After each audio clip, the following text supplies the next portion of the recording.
قرآن گرنے کا یہ ہوتا ہے کہ قرآن ایک دفعہ گر جائے نا، اور اس کا اگر بیسیکلی اس کا جو ایوز جو ہے، جو جس کو بولتے ہیں، اس کا ایک نام ہے، سمجھ لو کہ کفارہ کہہ لو اس کا، کہ قرآن گر گیا ہے تو آٹا تول کے دیتے ہیں عموماً. اگر وہ پوری طریقے سے نہ کیا جائے نا، پھر قرآن بار بار گرتا ہے.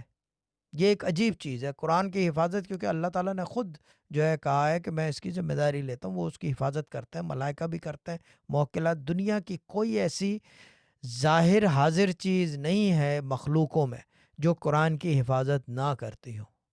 یعنی کہ دنیا کی ایک واحد کتاب ہے جس کی ہر مخلوق حفاظت کرتی ہے، بھلے وہ جن ہو، بھلے وہ کیا کہتے ہیں اس کو فرشتے ہوں، بھلے وہ موکلات ہوں، بھلے وہ ہمزاد ہوں، بھلے آپ کسی بھی طریقے سے ذرا ملائکہ بھی ہوں ہلکے سے، جو بالکل ہی جو نان ڈیوٹیبل، نان انڈیوریبل، نان ورکنگ ملائکہ ہوں، وہ بھی قرآن کی حفاظت کرتے ہیں، کیونکہ اللہ کا کلام ہے، یہ اللہ کی زبان کی ترجمانی کرتا ہے یہ.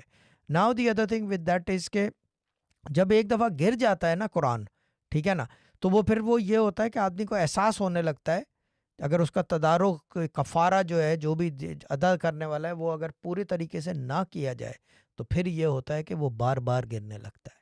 ایک بار گرے گا 10 سال میں ایک بار، کیونکہ یہ تو نہیں کہ روز گرے گا.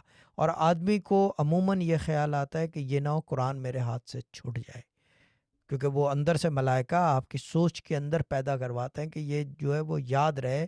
بار میں یاد تو نہیں دلاتے، خواب اوندے سیدھے آتے ہیں. اپلیپٹک فٹس جو ہے اس کی ایک خاص قسم کی جو یہ بتا رہی ہیں کیفیت، یہ عموماً اس صورت میں بھی ہوتی ہے. اور مجھے تو خیر بھاؤ ہے تو مجھے ان چیزوں کا پتہ ہے، جبھی تو کہتے ہیں کہ میں اس گیم کا پرانا کھلاڑی ہوں. یہ چیز ہے، یہ اتار چڑھاؤ ہم جانتے ہیں قرآن کے بارے میں، یہ اثر قرآن میں آتا ہے، کیونکہ اس کا اثر ہے قرآن کا کہ ان کی طبیعت جو یہ خراب ہوئی ہے. سب سے پہلے تو یہ حل کریں گے، اس کے بعد دیکھیں گے کہ کیا کرنا ہے، کیونکہ اب تو بیماری ان کے لگ گئی ہے.